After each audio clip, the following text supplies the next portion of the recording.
जब इंसान की जान हलक तक पहुंच जाती है, जब इंसान की जान निकलने का टाइम आ जाता है, वह अंतुम ही नहीं तंजुरून, और तुम अपनी आंखों से देख रहे हो तुम्हारा बाप मर रहा है, तुम्हारी माँ मर रही है, तुम्हारा भाई मर रहा है, तुम्हारा रिश्तेदार मर रहा है, तुम मरते हुए अपनी आंखों से देख रहे हो।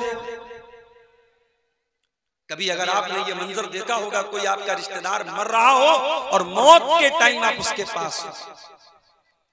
मैंने अपनी माँ को देखा था अपनी आंखों से मरते।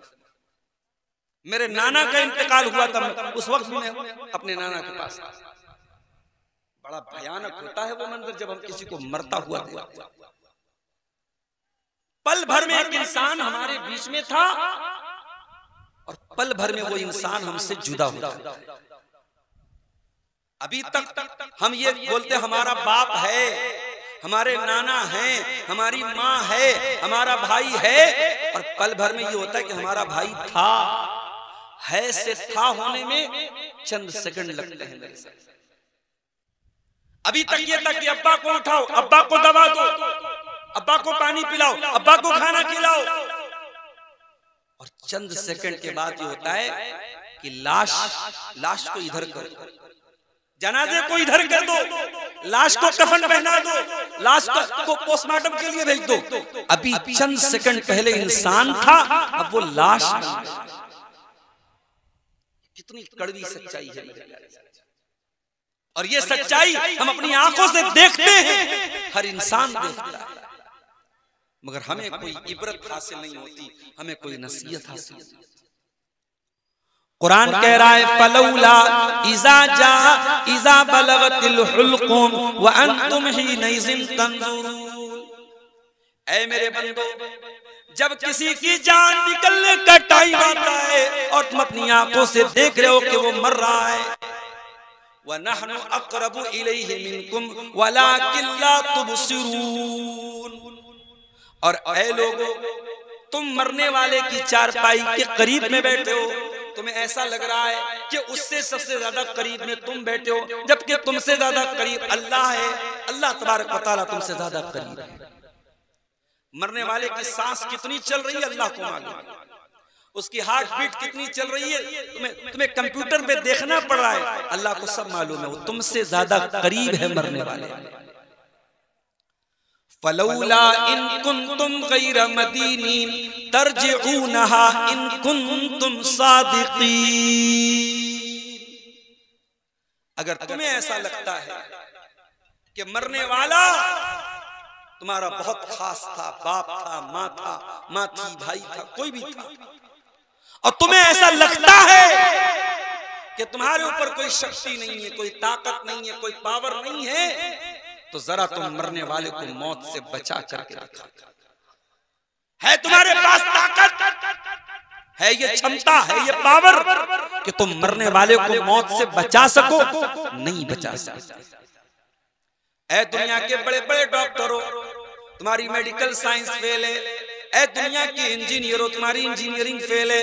ऐ दुनिया के बड़े बड़े साइंसदानों, तुम्हारी साइंस ने घुटने टेक दिए। मौत का किसी के पास कोई इलाज नहीं है, मौत का इलाज नहीं है। और ये मौत अल्लाह ने बनाई इसीलिए ताकि हमें पता चले कि हम परमानेंट यहाँ रहने के लिए। बच्चा स्कूल में एग्जाम दे रहा है, उसको टाइम दिया गया 2 घंटे के अंदर तुझको एग्जाम पूरा करना है। बच्चा लिख रहा है, लिख रहा है, लिख रहा है। जैसे ही 2 घंटा पूरा होने वाला है, टन से घंटी बजी, और जैसे ही घंटी बजी एग्जामिनर आए, चल भाई चल कॉपी जमा कर। आप लाख बोल दें मास्टर साहब, सर मैडम मेरा क्वेश्चन बाकी है, मुझे सवाल और करना है, मैडम कॉपी छीन लेगी, टीचर कॉपी छीन लेगा, क्योंकि तेरा टाइम पूरा हो चुका है। दुनिया में तो हमें मालूम है कि हमें एग्जाम में 2 घंटा मिला है, जिंदगी के एग्जाम में हमें कितना टाइम मिला है हम नहीं जानते। मेरे साथ मैं अभी आ रहा था कार से, रास्ते में चंद नौजवान बाइक पर जा रहे थे और उनके अपोजिट साइड में कुछ लड़कियां जा रही थी नकाब में। तो वो नौजवान लड़के जो बाइक से, मुझे लग रहा है एक बाइक पे 4-5 लड़के बैठे थे, तो धड़ाम से बाइक उनकी गिर गई जमीन पे। तो हमारे ड्राइवर साहब ने हंसते हुए कहा कि मौलाना साहब पता है ये बाइक से क्यों गिरे हैं? मैंने कहा क्यों गिरे हैं? कहा उनकी नजर लड़कियों के ऊपर।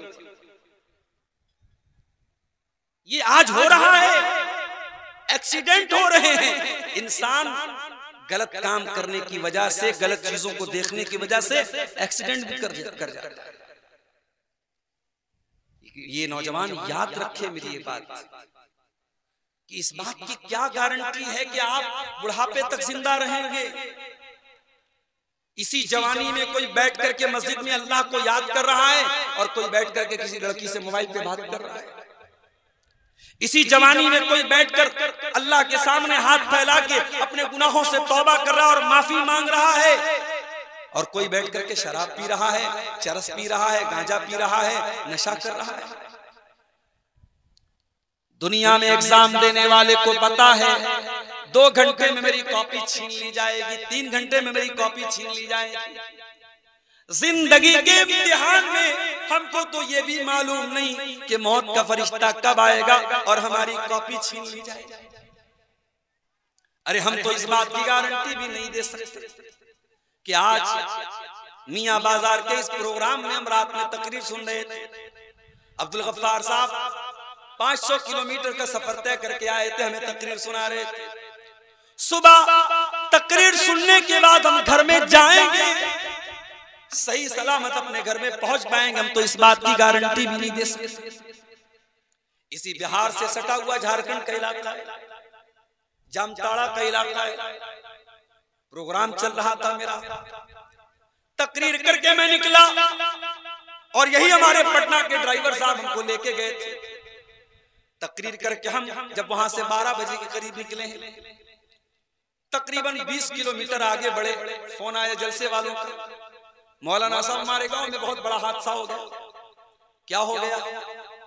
बोले एक लड़का जो आपसे तकरीर के पहले मिलने भी आया था, स्टेज के पास भी आया था, आपसे मुसाफा भी किया था, मिला भी था, हाफिज़े कुरान था, 2 छोटे छोटे बच्चों का बाप।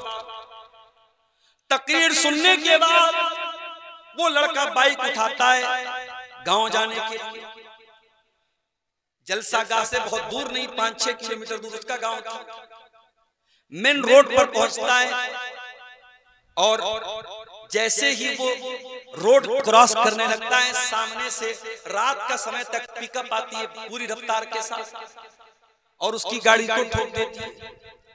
जवान लड़का, हाफिज कुरान लड़का, उलमा से मोहब्बत करने वाला, 2 छोटे छोटे बच्चों का बाप ऑन द स्पॉट इंतकाल कर जाता है। उसकी बीवी ने भी कि नहीं सोचा होगा मेरा शौहर तो तकरीर सुनने जा रहा है, वापस आएगी तो उसकी लाश आएगी, मैं बेवा हो जाऊंगी। उसके बच्चों ने नहीं सोचा था हमारे अब्बा तो तकरीर सुनने जा रहे हैं और ज्यादा दूर भी नहीं जा रहे हैं। मेरे प्यारे साथियों, माफ करना आसान काम नहीं। आपके इसी सीमांचल के इलाके में मैं कई मरतबा 500 किलोमीटर का सफर, कभी पटना से पूर्णिया, कभी पटना से किशनगंज, कभी पटना से अररिया, कभी पटना से कटिहार का सफर रात में तय करता हूं। डर भी लगता है, रिस्क भी है। कभी ट्रेन पकड़नी है, सुबह 4 बजे मुझे पटना से ट्रेन पकड़नी है। जलसे वालों को तो अपना मसला रहता है। अभी किशनगंज के एक प्रोग्राम में मुझे पहुंचने में थोड़ी देर हो गई। उन्होंने कहा था हर हाल में आपको 12 बजे पहुंच जाना है, मुझे 12:30 बजे। भाई गाड़ी है, आजकल इलेक्शन का माहौल चल रहा है, पुलिस वाले रास्ते में रोक लेते हैं, बैग चेक कराओ, गाड़ी चेक कराओ, डिक्की चेक कराओ, 10 मिनट उसमें बर्बाद हो गया। कहीं रेलवे क्रॉसिंग मिल गई, 10 मिनट उसमें बर्बाद हो गया। जहां 12 बजे पहुंचना था 12:30 बजे पहुंच। पब्लिक बहुत सारी जा चुकी थी। जलसे वाले भड़क गए। जब तक मुझे बुला रहे थे शेख साहब, हजरत जी, मौलाना साहब, अब तो मैं बहुत बड़ा विलेन बन गया साहब, मैं तो बहुत बड़ा जो है उनके लिए गद्दार बन गया मैं। आपकी वजह से हमारा जलसा फ्लॉप हो गया और हमारी पब्लिक चली गई, हमारा चंदा कम हुआ, ये है और वो है। तकरीर के बाद बिठा के कहने लगे मौलाना आपको हरजाना देना पड़ेगा। शर्म नहीं आती? चुल्लू भर पानी में डूब नहीं मरते, क्यों बुलाते हो उलमा को जब तुम उनकी इतनी इज्जत नहीं कर सकते हो? चंद मिनट में अगर किसी वजह से किसी आलिम को आने में देर हो जाए तो तुम्हारी ज़बानें क्यों नहीं कांप जाती ये कहते हुए मौलाना से तुम हमको हर जाना दे। तुमने उनको खरीदा हुआ है, तुमने उनकी तिजारत की। बेशर्मो बेगैरतो। अभी भी उस इंसान का ऑडियो मेरे व्हाट्सएप पर मौजूद है, वो हमको ऑडियो में मैसेज करके कह रहा है कि आपको हर जाना देना पड़ेगा। कभी कभी आंखों से आंसू आ जाते हैं मेरे प्यारे। मैं दोपहर में मदरसे से चलता हूँ, बगैर खाए पिए पटना आता हूँ, पटना से नॉन स्टॉप गाड़ी चला करके कभी कटिहार, कभी अररिया, कभी पूर्णिया पहुंचता हूँ। अभी एक गांव में प्रोग्राम था, रात में पहुंचा, खाने के लिए खाना आया, ठंडा खाना बिल्कुल। मैंने कहा भाई मेहमान को बुलाए हो, आलिम को बुलाए हो, कम से कम खाना तो गर्म कर सकते। कहा हमारे यहाँ ऐसे ही खाते। ये आपकी मेहमान नवाजी, ये इज्जत है। मेरे प्यारे साथियों, हम जान हथेली पे रख के चलते हैं। आपको इन मुकर्रिरीन का, इन उलमा का पैसा नजर आता है, इनकी कुर्बानियां नजर नहीं आती। अरे अगर ये मैदान छोड़ दिया जाए तो क्या काम करने के और पैसा कमाने के और रास्ते नहीं है? क्या तकरीर करके कोई करोड़पति बन जाएगा? शर्म आनी चाहिए। आज अवाम तो अवाम, मैं देखता हूँ सोशल मीडिया पर उलमा भी ताने कसते हैं, आवाजें मारते हैं, और इन उलमा को जो बेचारे तकरीर कर रहे हैं इनको न जाने क्या क्या सुनाते हैं। मेरे भाइयों, मैं सबके दिल को टटोल नहीं सकता, सबकी नीयतों को मैं टटोल नहीं सकता, मगर मैं इतना जानता हूं हर आदमी मुदर्रिस नहीं बन सकता, हर आदमी मुकर्रिर नहीं बन सकता, हर आदमी के बस की बात नहीं मदरसे में पढ़ा सके, हर आदमी के बस की बात नहीं स्टेज पे तकरीर कर सके। हर इंसान की अपनी सलाहियत है मेरे भाई, जिसकी जैसी सलाहियत है उसको वैसी इज्जत दो, वैसा एहतराम दो। हम ये नहीं कहते कि आप हमारा एहतराम करो, मगर किसी की कुर्बानी और किसी की मेहनत पर यूं पानी न फेरो मेरे प्यारे साथ। जिंदगी और मौत का कोई ठिकाना नहीं। मेरे कितने दोस्त हैं, इसी तकरीर के मैदान में सफर करते करते कोई एक्सीडेंट हुआ, इंतकाल कर गया। मैं कई बार तकरीर में बयान कर चुका हूं। मुंबई का हमारा एक साथी था, मुंबई की एक मस्जिद का इमाम पूना में तकरीर करने गया और सुबह फजर की नमाज पढ़ाना था। जल्दीबाजी में उसने पूना से एक जो वहां गाड़ी चलती है शेयरिंग पर, उस गाड़ी में सवार हुआ और पूना से मुंबई के रास्ते में इतना खतरनाक एक्सीडेंट हुआ कि लाश के परखच्चे उड़ गए। सर कहीं है, जिस्म कहीं है, बॉडी कहीं है, लाश पहचानने में नहीं आ रही थी। हम तो नहीं जानते मेरे भाई कब कौन सी ट्रक आए और हमारी कार से टक्कर हो जाए और हम खत्म हो जाएं। हम तो जान हथेली पे रख के चलते हैं, और हम इसलिए चलते हैं कि आप हमें ताने मारे, हमारे बारे में ये कहे कि साहब ये मौलाना, ये तकरीर करने वाले उलमा, ये तो आलिम के नाम पे कलंक हैं। और एक साहब ने यहाँ तक लिखा कि इनको भाड़े पे बुलाया जाता है, और जब भाड़े पे बुलाया जाता है तो जब टाइम दिया जाए तब आपको तकरीर करनी पड़ेगी, आप अपनी मर्जी के मालिक नहीं।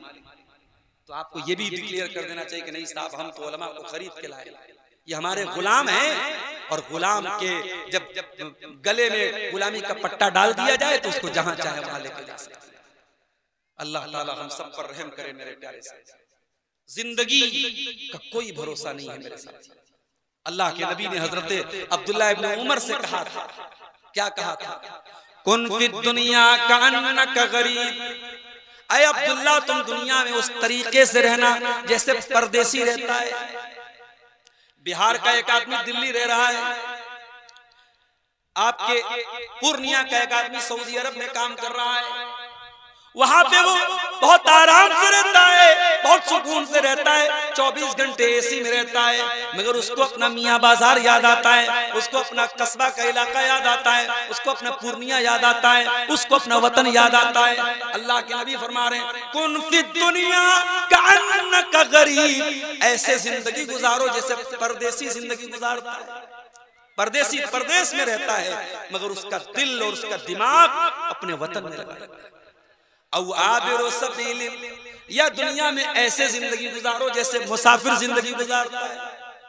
मैं कभी कभी बनारस से चलता हूँ, अपने बैग में तकरीर करना है, एक कुर्ता रख लिया, पायजामा रख लिया, सदरी रख ली, टोपी रख ली, चश्मा रख लिया, जरूरत की चीजें रख ली, बस। कभी कभी ऐसा होता है, हमारी अहलिया कहती है बिस्किट रख लीजिए, फला चीज रख लीजिए। मैं कहता हूँ नहीं, मैं चाहता हूँ कि मेरा बैग हल्का से हल्का रहे। बिस्किट मैं रास्ते में खरीद लूंगा, कोई सामान है रास्ते से खरीद लूंगा। हम सफर में जाते हैं तो अपने बैग को हल्का रखते हैं, जरूरत भर की चीजें रखते हैं। अल्लाह के नबी ने कितनी प्यारी बात की, फरमाया कुन फिद दुनिया कान्नका गरीबुन औ आबिरु सबील। ऐ मेरे सहाबी, तू दुनिया से दिल न लगाना, दुनिया को सब कुछ न समझ लेना, दुनिया में ऐसे रहना जैसे परदेसी रहता है या मुसाफिर रहता है। अपने दुनिया के बैग में उतना ही सामान रखना जितनी तुझको जरूरत है। दुनिया से जरूरत से ज्यादा दिल मत लगाना, दुनिया को जरूरत से ज्यादा अहमियत मत देना। एक मर्तबा अल्लाह के प्यारे नबी रास्ते से जा रहे थे, एक बकरी का बच्चा मरा हुआ पड़ा था। अल्लाह के नबी चूंकि उस्ताद थे, और उस्ताद जो होता है वो थ्योरी से भी समझाता है और प्रैक्टिकल भी समझाता है। उस्ताद क्लास में ब्लैक बोर्ड पे लिख के भी समझाता है और प्रैक्टिकल करके भी समझाता है। तो अल्लाह के रसूल सल्लल्लाहु अलैहि वसल्लम ने उस बकरी के बच्चे का कान पकड़ा और कहा कि ऐ मेरे सहाबा, ये मरा हुआ बकरी का बच्चा कौन खरीदेगा एक दिरहम? सहाबा ने कहा अल्लाह के नबी, मरा हुआ बकरी का बच्चा मुर्दार हो चुका है, बेकार हो चुका है, कौन खरीदेगा? कोई नहीं खरीदेगा। कहा फ्री में देगा तब देंगे इसको। आपने फरमाया लद्दुनिया अहबरु अलल्लाहि मिन ज़ालिक। ऐ मेरे सहाबा, अल्लाह की नजर में दुनिया की हैसियत इस मरे हुए बकरी के बच्चे से ज्यादा नहीं है। ये बकरी का मरा हुआ बच्चा ये तुम्हारी नजर में जितना हकीर है, जितना मामूली है, इससे भी ज्यादा हकीर अल्लाह की नजर में दुनिया है। वही दुनिया जिसे कमाने के लिए, जिसे पाने के लिए हम सुबह से शाम तक लगे रहते हैं। ना आखिरत की कोई तैयारी है, ना आखिरत की कोई फिक्र है, ना वहां के लिए कोई इन्वेस्टमेंट है। दुनिया में तो बड़े इन्वेस्टमेंट कर रहे हो साहब। हम लोग टीचर है, मदरसे में पढ़ाते लोग कहते मौलवी साहब जमीन खरीदी कि नहीं, आपने मकान खरीदा कि नहीं, बच्चों के लिए मकान बनाया कि नहीं बनाया। बेटी पैदा हुई हमारे पास, मदरसे में एक आदमी आया LIC वाला, मौलाना साहब आपको बेटी पैदा हुई, मुबारक हो माशाअल्लाह, बेटी के नाम का बीमा ले लीजिए, इंश्योरेंस करा लीजिए। हम तो दुनिया में साहब बड़ा सोचते हैं, बेटी के लिए सोचते हैं, बेटों के लिए सोचते हैं, जमीन खरीदते हैं, जायदाद खरीदते हैं। आखिरत के लिए कौन सोचेगा मेरे प्यारे साथी? जुमा की नमाज आपने कल पढ़ी है, जुमा की नमाज में इमाम साहब ने सूरह आला की तिलावत की होगी और ये आयत भी आपके कानों से टकराई होगी। बल तुसिरूनल हयातद दुनिया, बल तुसिरूनल हयातद दुनिया वल आखिरतु खैरुन व अबका। ऐ मेरे बंदो, तुम दुनिया की जिंदगी को तरजीह देते हो जबकि आखिरत की जिंदगी ज्यादा बेहतर और ज्यादा बाकी रहने वाली है। दुनिया का क्या है मेरे भाई? दुनिया का कुछ नहीं, सब ठाट पड़ा रह जाएगा, जब लाद चलेगा बन जाएगा। अल्लाह की कसम, हमारा नाम भी बाकी नहीं बचेगा। हमारे बच्चे कुछ दिन तक हमारा नाम याद रखेंगे, बच्चों के बच्चे आएंगे दादा का नाम याद रखेंगे, फिर उनके जब बच्चे आएंगे पूछो भाई तुम्हारे परदादा कौन थे, तुम्हारे दादा के अब्बा का नाम क्या था। हमारा नाम भी हमारी आने वाली नस्ल याद नहीं रखेगी। जिस नाम को हमने इतना नाम कमाया है, ये नाम भी लोग याद नहीं रखेंगे। हमारी जमीनों पर कोई और कब्जा कर लेगा, हमारे घर में कोई और रहेगा, हमारा पैसा कोई और ले लेगा, हमारा कुर्ता किसी गरीब को दे दिया जाएगा, हमारी टोपी किसी गरीब को दे दी जाएगी, हमारी चारपाई पे कोई और सोएगा, हमारी बेवा से कोई और शादी कर लेगा, हमारे घर में कोई और रहेगा। क्या है ये हकीकत दुनिया की मेरे साथ? इसीलिए कुरान में अल्लाह कहता है वमल हयातुद दुनिया वमल हयातुद दुनिया इल्ला मताउल गुरूर। ऐ मेरे बंदो, ये दुनिया धोखे का सामान है, ये बहुत धोखेबाज है, बहुत फ्रॉड है दुनिया, फ्रॉड है ये दुनिया। जानते हो कल हमारे बड़े अब्बा का इंतकाल हुआ। मैं तो मौत के टाइम नहीं था, मैं कल जुमा के टाइम पहुंचा बनारस में। तो जनाजे के पहले जब लाश रखी गई तो मैंने देखा कि मुंह खुला हुआ है, मुंह जो है पूरा खुला हुआ है। तो मैंने बड़े अब्बा के बच्चों से पूछा कि जब इंसान का इंतकाल होता है और मुंह खुला रहता है तो फौरन उसको पट्टी बांधा जाता है ताकि मुंह बंद हो जाए, तो आप लोगों ने नहीं बांधा था? तो उन्होंने कहा कि हम लोग बांधे थे लेकिन फिर खुल गया। अल्लाह, यानी इंसान जिस पोजीशन में मरा है, मरने के बाद पोजीशन भी चेंज नहीं हो पाती। अगर मुंह खुला है तो खुला है, आंखें खुली हैं तो खुली है। अगर हाथ में कोई चीज पकड़ के मरा है तो उसी तरीके से पकड़े, बड़ी मुश्किल से निकाली जाती है। कभी किसी मुर्दे को आपने गुस्ल देते हुए देखा है? मुर्दे का कुर्ता कैसे उतारते हैं? उतार तो नहीं सकते ना, उसको कैंची से काटते हैं। अल्लाह। दुनिया में इंसान कपड़ा चेंज करता है, कमरा बंद करके करता है, और आज लोग नहला रहे हैं और कैंची से उसका कुर्ता उतार रहे हैं। नहला रहे हैं। दुनिया में लक्स से नहाता था, लाइफ बॉय से नहाता था, सिंथॉल से नहाता था, उसका फेवरेट साबुन था। और अब तो साबुन का भी दौर चला गया, अब वो बॉडी वॉश आ रहा है, बॉडी वॉश से लोग नहा रहे हैं। दुनिया में बॉडी वॉश से नहाता था, साबुन से नहाता था, शैम्पू से सर धोता था, फेस वॉश से चेहरा धोता था, दाढ़ी के लिए वो अलग क्या बोलते उसको, बियर्ड लोशन लगाता था। क्या क्या हमारे नौजवान बेचारे जो शौकीन किस्म के, सब जानते होंगे कितनी तरीके के लोशन आते हैं। धूप में निकलता तो सन क्रीम लगाता था, जाड़ा आता तो विंटर क्रीम लगाता था, गर्म पानी से नहाता था। आज मर गया, कोई पूछने वाला नहीं कि भाई ये मर गया है, जाड़े का मौसम है, चलो इसको गर्म पानी से नहला दो, गीजर के पानी से नहला। कोई पूछने वाला, कोई नहीं पूछने वाला है। अरे ये तो लक्स से नहाता था, लक्स लाओ, सिंथॉल लाओ, लाइफ बॉय लाओ, बॉडी वॉश लाओ, फेस वॉश लाओ, नहीं, बस नहला दिया जाता है। दुनिया में कपड़ा पहनता था, ब्रांडेड कपड़ा पहनता था। अभी मुझसे किसी नौजवान ने कहा, मौलाना आप शेरवानी नहीं पहनते? मैं सदरी पहनता हूँ, शेरवानी कम पहनता हूँ। शेरवानी में झंझट थोड़ा ज्यादा है, लेकिन शेरवानी अच्छी लगती है, खूबसूरत लगती है। दुनिया में इंसान कितने महंगे महंगे कपड़े खरीदता है, कितने महंगे। बनारस में साड़ी बनती है, बॉलीवुड की एक बहुत बड़ी हीरोइन की शादी हुई तो बनारस से उसका लहंगा गया था, उसमें सोने की जरी का काम हुआ था, 1 लाख या 1.5 लाख का लहंगा था। इतना महंगा कपड़ा पहना जाता है। मरने के बाद कौन लहंगा पहनता है मेरे भाई? मरने के बाद कौन साड़ी पहनता है? मरने के बाद कौन शेरवानी पहनता है? 3 कॉटन की सफेद चादरों में कफनाया जाता है। दुनिया में ब्रांडेड करने वालों, हमारी औकात यही है, मरोगे तो 3 कॉटन की चादरों में कफनाया जाता है। दुनिया में स्कॉर्पियो लेके घुमा करता था, बोलेरो लेके घुमा करता था, फॉर्च्यूनर लेके घुमा करता था, ऑडी लेके घुमा करता था। दुनिया में तेरी गाड़ी की रफ्तार का कोई मुकाबला नहीं था। मगर इंसान तू कितना बेबस हो चुका है। आज 4 लोगों के कंधे पर तेरा जनाजा जा रहा है, 4 लोग अपने कंधे पे सवार करके तुझको कब्रिस्तान लेके जा रहे हैं। जनाजे की नमाज हो रही है, इमाम साहब जनाजा पढ़ा रहे हैं, और हाय हाय तू इतना बदनसीब था, तेरे बच्चों ने पूर्णिया के सबसे महंगे स्कूल में पढ़ाई की थी, तेरी बेटियों ने सबसे महंगे स्कूल में पढ़ाई की थी, मगर तेरा एक बेटा भी इस लायक नहीं, एक बेटी भी इस लायक नहीं कि तेरी जनाजे की नमाज पढ़ सके। तुझे 5 बेटे हैं, 4 बेटे हैं, तेरा एक बेटा भी इस लायक नहीं है कि तेरी जनाजे की नमाज पढ़ सके। तू इतना बेबस है, तू इतना इंसान, तू गौर कर, तू कितना बेबस और कमजोर है।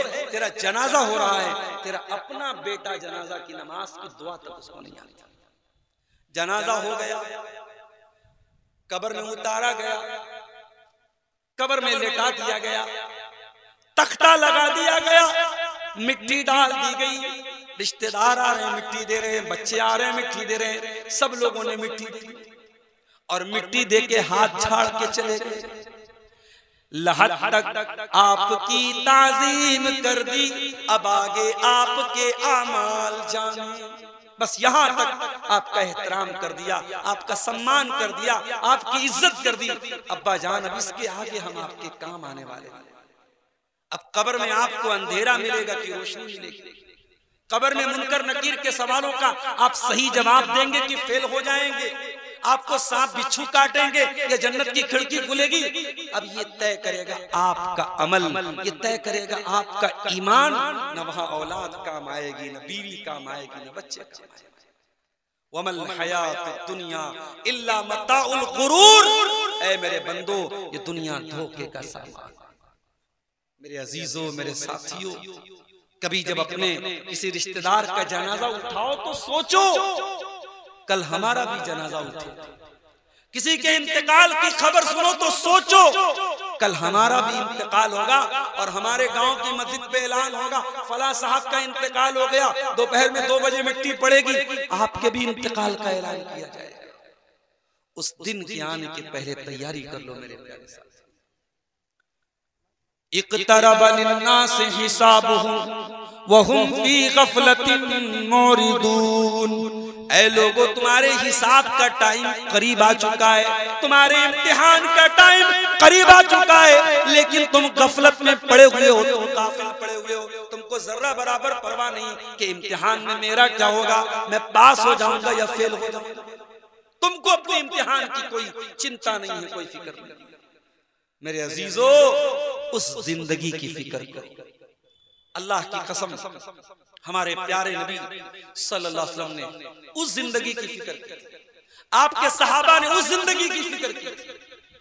अल्लाह के प्यारे नबी का इंतकाल होता है, सोमवार के दिन आपका इंतकाल हुआ और इतवार के दिन आपके घर में जो चिराग जलाया गया, उस चिराग की का जो तेल था वो पड़ोसी से उधार लिया गया, पड़ोसी से उधार लेके तेल जलाया गया।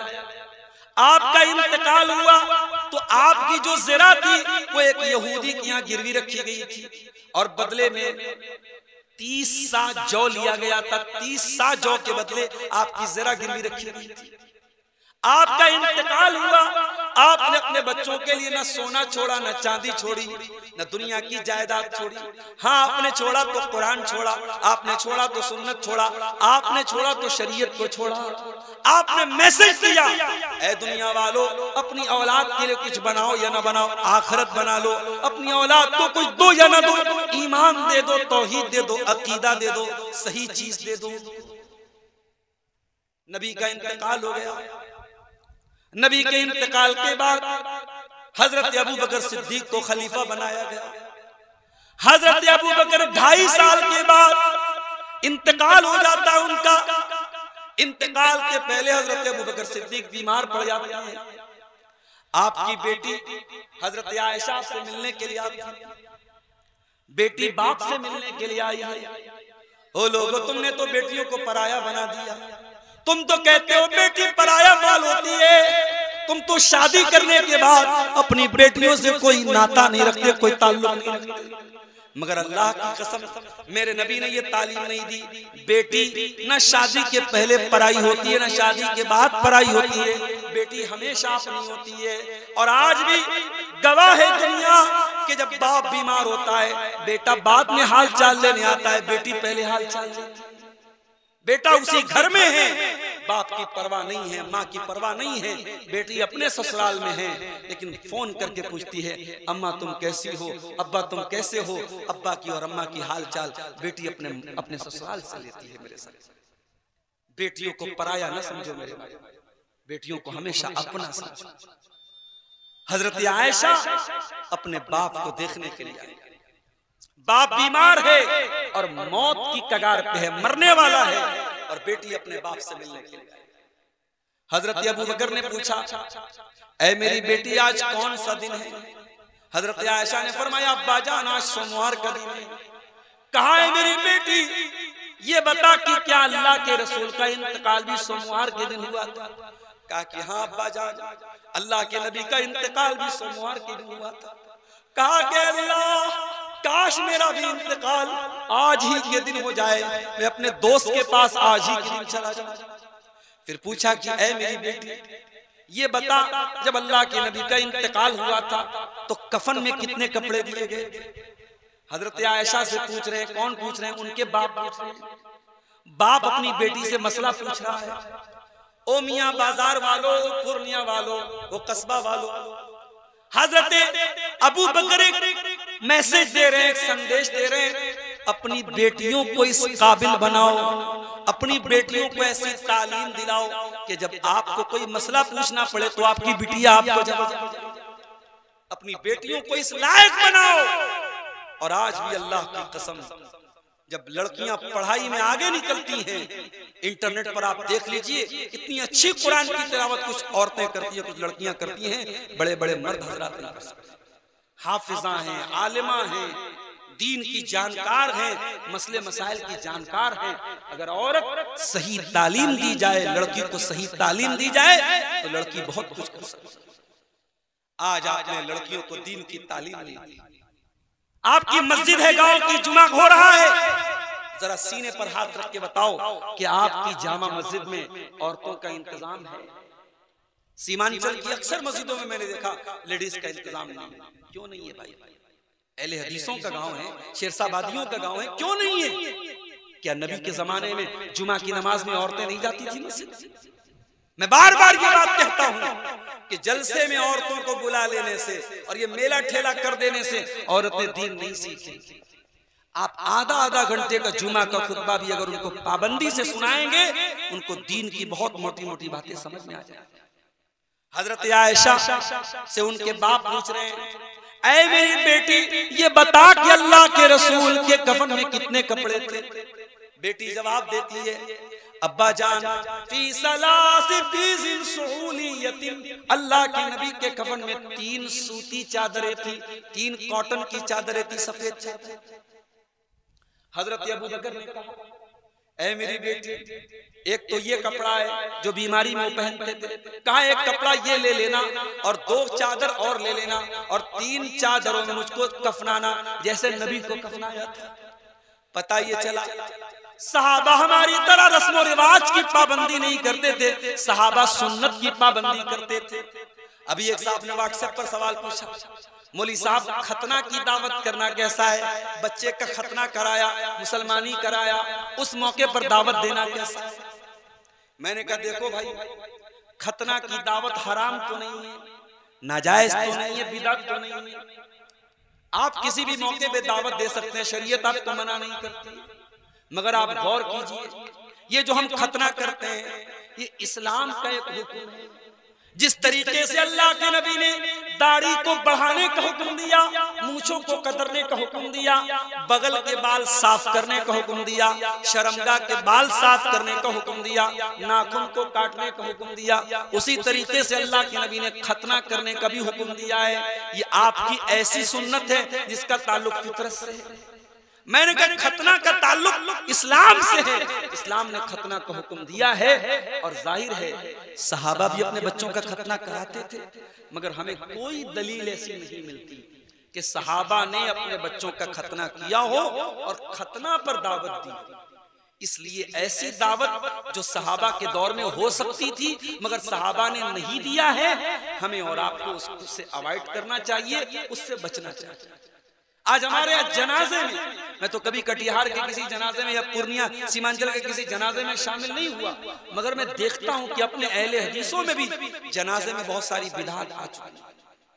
अभी हमारे बड़े अब्बा का इंतकाल हुआ, अब चारपाई को, मैयत की चारपाई को घर से निकालना है। अब उसमें मसला पैदा हो रहा है कि सर की तरफ से निकाला जाए कि पैर की तरफ। भैया कोई मसला नहीं, सर की तरफ से निकालो चाहे पैर की तरफ से निकालो, कोई मसला नहीं। मसला हमने बना के रखा। बनारस में कहीं कहीं देखता हूँ जनाजा जब मैयत को दफनाते हैं तो बैर की पत्ती डालते हैं उसके साथ, कोई सबूत नहीं मिलता। कहीं कहीं मैयत को दफन करने के बाद, अहले हदीसों में तो रिवाज नहीं, दूसरी जमात वालों क्या है कि दफन करने के बाद खड़े होकर अजान देते हैं, पूरी अजान देते हैं। मैंने एक भाई से पूछा, भाई अजान क्यों देते हैं? कहा कि हदीस में आया है अजान देने से शैतान भाग जाता है। अब ये बेचारा अभी कब्र में गया है, मुनकर नकीर आएंगे, इससे सवाल पूछेंगे तेरा रब कौन है, तेरे नबी कौन है, तेरा दीन क्या है, और शैतान आके बहकाएगा, इसलिए हम अजान दे रहे कि शैतान भाग जाए। मैंने कहा वाह रे वाह, बड़ी दूर की तुझे सूझी है, तुझे समझ में आ गई बात कि अजान देने से शैतान भाग जाएगा। मेरे नबी को क्यों नहीं समझ में आया? मेरे नबी ने क्यों नहीं बताया कि अजान दे दो मैयत को दफन करने के बाद अजान दे दो? तो जनाजे का मसला हो चाहे निकाह का मसला हो, जिंदगी का कोई भी मसला हो, अगर वाकई में अहले हदीस कहते हो अपने आप, मेरा जुमला नोट कर लो, अगर वाकई में अहले हदीस कहते हो तो रस्म और रिवाज के पाबंद मत बनो, सुन्नत के पाबंद बनो, सुन्नत के पाबंद बनो। और अगर वाकई में अहले हदीस हो तो ये जहेज की रस्म छोड़ दो, ये बारात की रस्म छोड़ दो, ये मंगनी की रस्म, मंगनी के नाम पे लंबी चौड़ी दावत करना छोड़ दो, ये हल्दी की रस्म छोड़ दो, ये तिलक की, ये सारी गैर मुस्लिमों की रस्में हैं जो आपके यहाँ। आज गैर मुस्लिम परेशान हैं और आप मुसलमान होके उनकी रस्मों को आपने अडॉप्ट किया और आप परेशान। तो हजरत अबू बकर ने पूछा, बेटी ये बता नबी के कफन में कितने कपड़े थे? हजरत आयशा ने कहा 3 कपड़े थे। कहा मुझे भी 3 कपड़े में कफनाना, और एक कपड़ा जो बीमारी के दिनों में पहनते थे, का एक कपड़ा ये ले लेना और 2 कपड़ा और ले लेना, और मुझे 3 कपड़े में कफनाना। वो जो कपड़ा हजरत अबू बकर बीमारी के दिनों में पहनते थे, उस कपड़े में कई जगह दाग लगे हुए थे। हजरत आयशा ने कहा, अब्बा जान हम इतने गए गुजरे तो नहीं है, हम इतने गरीब तो नहीं है कि आपको हम ऐसा पुराने कपड़े में कफनाएं, ऐसे कपड़े में कफनाएं जिसमें दाग लगा हुआ है। अय अब्बा जान हम आपको नए कपड़े में कफनाएंगे। तो हजरत अबू बकर ने क्या जवाब दिया? क्या जवाब दिया तो जरा गौर से सुनना। फरमाया, इन्नल हय्या अहक्कु बिल जदीद। ऐ मेरी बेटी, मैं तो मरने वाला हूं और मरने वाले को नया कपड़ा नहीं देते, नया कपड़ा तो जिंदा को देते हैं। ऐ मेरी बेटी, मुझे नए कपड़े का कोई शौक नहीं है, मुझे पुराने कपड़े में ही कफना देना, जैसा कपड़ा मौजूद है उसी कपड़े में मुझको कफना देना। ये अबू बकर सिद्दीक थे मेरे प्यारे।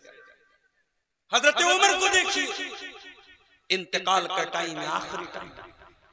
अबू लूलू फिरोज ने हमला किया, पेट पर नेजा मारा, खंजर मारा। हजरत उमर की अतड़ियां बाहर निकल गई, मुसल्ले पर गिर पड़े। घर लेके आया गया, डॉक्टर आए, तबीब आए, वैद आए, हकीम आए, दवाएं दी गई, दवाएं सब बाहर निकल गई। हजरत उमर को यकीन हो गया, अब मेरा आखिरी टाइम है, इंतकाल का टाइम है।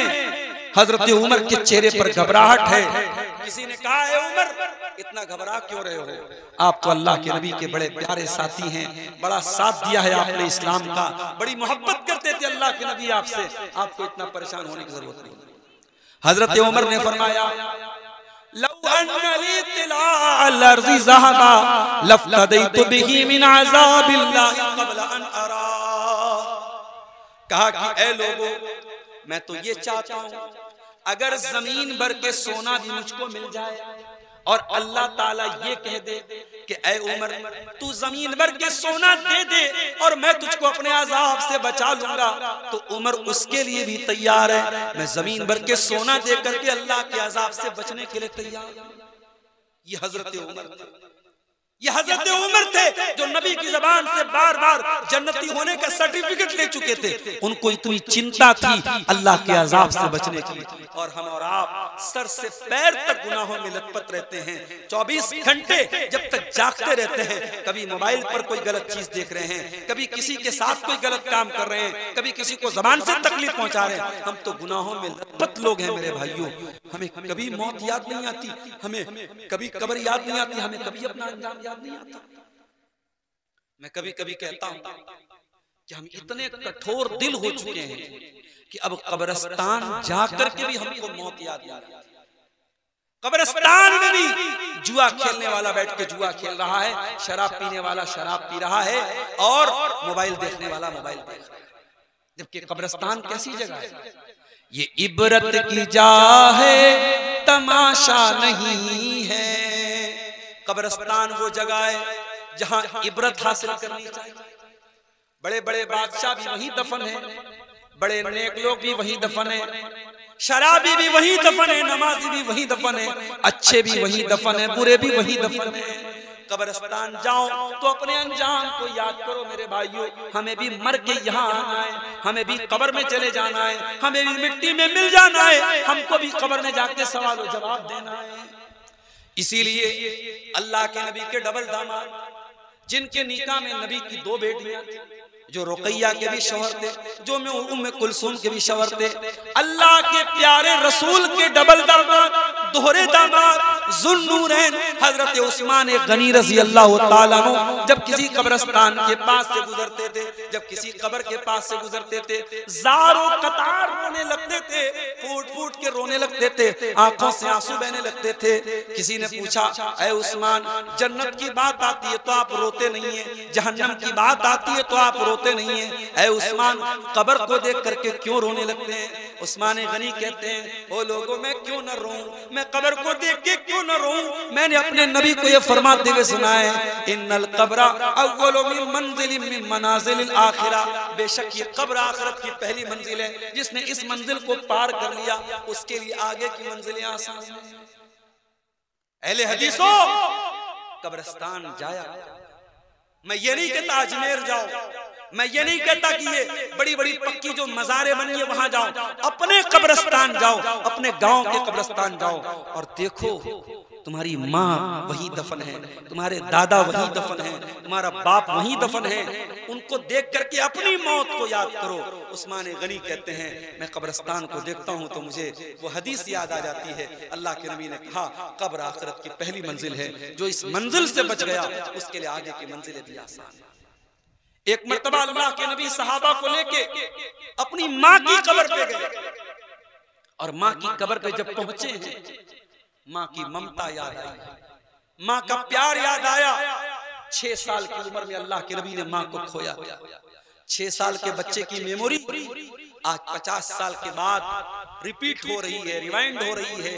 6 साल की उम्र में माँ का प्यार और माँ की ममता को आपने खोया था, आज 50-60 साल उम्र हो चुकी है, आज आपको अपनी माँ की याद आई है, माँ की कब्र पे आप गए हैं और आंसू बहा रहे हैं। अल्लाह के नबी फूट फूट के रो रहे हैं, ज़ारो कतार रो रहे हैं और आपको रोता हुआ देख के आपके सहाबा भी रोने लगे, सहाबा भी रोने लगे और नबी ने रोते हुए फरमाया कि ऐ मेरे सहाबा, मैंने अपने रब से 2 चीजों की इजाजत मांगी थी, एक चीज की इजाजत मिल गई और एक चीज की इजाजत नहीं मिली। मैंने अपने रब से इजाजत मांगी थी कि ऐ अल्लाह, मैं अपनी माँ के लिए मग़फ़िरत की दुआ करना चाहता हूँ, मैं अपनी माँ की मग़फ़िरत की दुआ करना चाहता हूँ। अल्लाह ने मुझको परमिशन नहीं दी, अल्लाह ने मुझको इजाजत नहीं दी।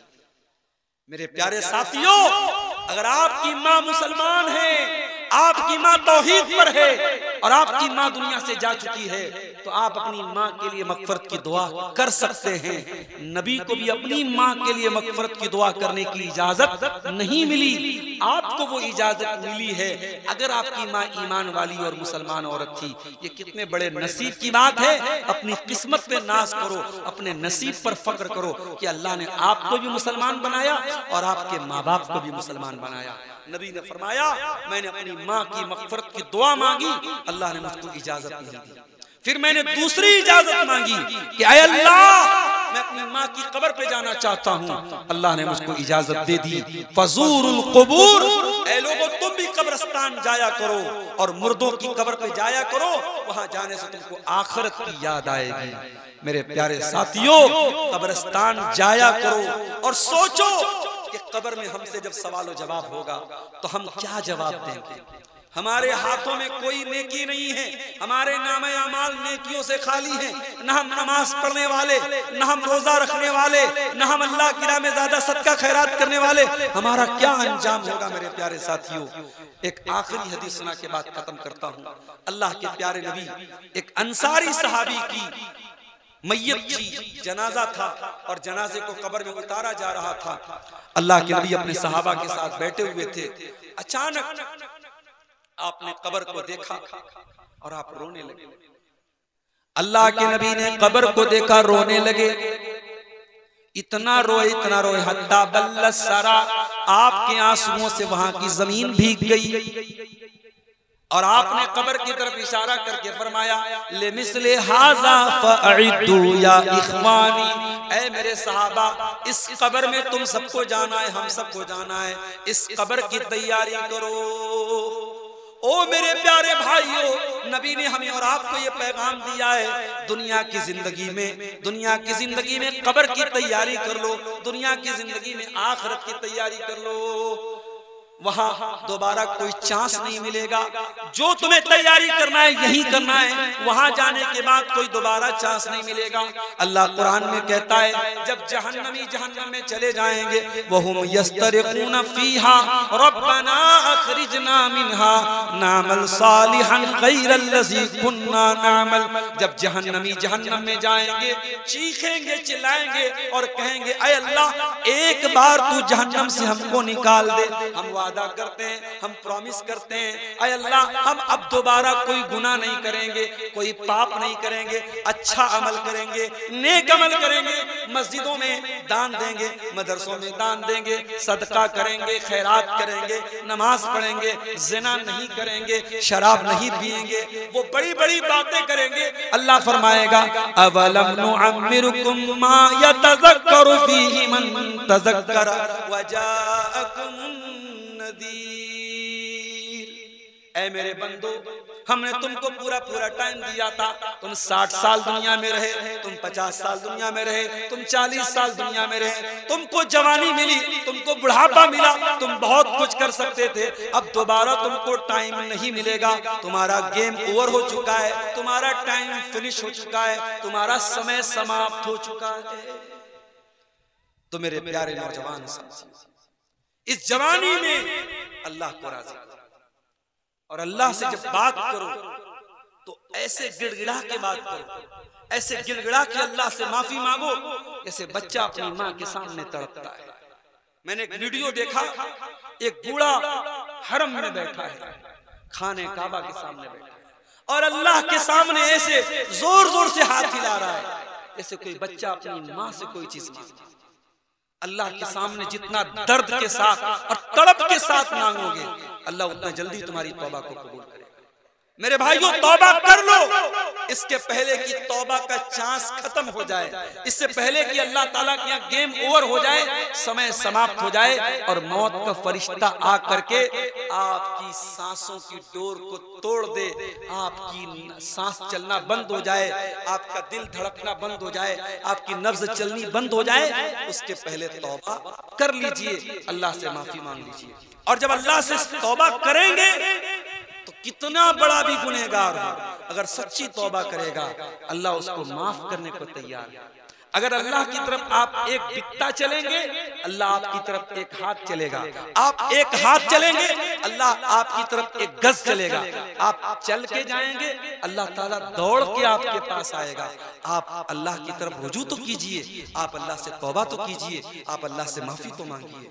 ये रात का सुहाना वक्त है मेरे प्यारे साथियों, इस वक्त दुआएं कबूल होती हैं, इस वक्त अल्लाह ताला आसमान दुनिया पर उतरता है, नाज़िल होता है और कहता है ऐ मेरे बंदो, है कोई मांगने वाला जो मुझसे मांगे और मैं उसकी दुआ को कबूल करूं? है कोई माफी मांगने वाला?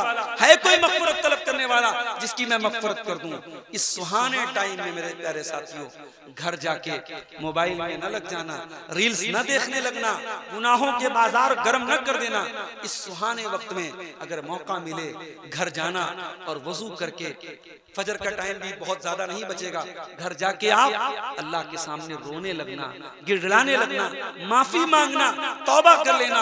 और क्या पता कि वो तौबा के जो आंसू निकलेंगे आंखों से, वो आंसू हमारे गुनाहों की सारी आग को बुझा देंगे।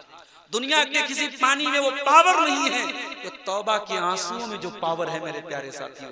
अल्लाह के नबी ने फरमाया ला यलिजुन नार रजुलन बका मिन खशियतिल्लाह, वो इंसान जिसकी आंखों से अल्लाह के खौफ से आंसू बहता हो, वो इंसान जहन्नम में नहीं जा सकता है, वो आंखें जहन्नम में नहीं जाएंगी। अपनी आंखों को रोने की आदत डलवाओ मेरे भाइयों, अपनी आंखों से अल्लाह की बारगाह में आंसू बहाने की आदत डालो। दुआ है रब्बे करीम से रब्बुल आलमीन हमें और आपको नेक अमल करने की तौफीक अता फरमाए। रब्बुल आलमीन हमें जिंदगी में ही मौत के बाद की तैयारी की तौफीक अता फरमाए। रब्बुल आलमीन हमें कब्र के अंदर की जो जिंदगी है उस जिंदगी को बेहतर बनाने की हमें तौफीक अता फरमाए। अल्लाह हमारी कब्र की मंजिलों को आसान फरमाए, अल्लाह मैदान महशर की मंजिलों को आसान फरमाए। रब्बुल आलमीन जिस इदारे के लिए आज का यह प्रोग्राम हुआ है, इस इदारे को मजीद तरक्की अता फरमाए और हमें तौफीक दे कि हम इस इदारे को हम तरक्की दें, इस इदारे इदारे का साथ दें और इस इदारे से जो बच्चे और बच्चियां पढ़ें अल्लाह ताला उन्हें दीन का सच्चा खादिम बनाए। रब्बुल आलमीन हमें से जो बीमार हैं उनको शिफाए कामिला अजला अता फरमाए, जो रोजी रोटी से परेशान हैं अल्लाह उनके कारोबार में बरकत नसीब फरमाए, जिनके माँ बाप दुनिया में हैं अल्लाह उनको अपने माँ बाप की खिदमत करने की तौफीक दे, और जिनके माँ बाप दुनिया से जा चुके हैं अल्लाह उनके माँ बाप की मग़फ़िरत फरमाए। आपके स्टेट में इलेक्शन होने वाला है, मैं बगैर किसी पार्टी का नाम लिए यही दुआ करूंगा, अल्लाह इस स्टेट में, इस राज्य में, इस सूबे में ऐसी हुकूमत लाए जो इंसानियत के साथ चले, न्याय के साथ चले, जस्टिस के साथ चले, जो लोगों के साथ अन्याय न होने दे, अत्याचार न होने दे, जो लोगों को उनकी मूलभूत सहूलतें दे, जो लोगों को खुशहाल जिंदगी गुजारने के लिए जो है तैयारी करे। अल्लाह ताला इस स्टेट को, इस सूबे को अल्लाह ताला ऐसे हुक्मरान अता फरमाए। रब्बुल आलमीन हमारे पूरे मुल्क की हिफाजत फरमाए, हमारे मुल्क को अल्लाह ताला जालिमों के जुल्म से, शरीरों के शर से महफूज रखे, जब तक हमें दुनिया में जिंदा रखे इस्लाम पर जिंदा रखे और हमारा खात्मा ईमान पर हो। आमीन। व आखिर दावाना अनिल हम्दुलिल्लाहि रब्बिल आलमीन। अस्सलामु अलैकुम व रहमतुल्लाहि।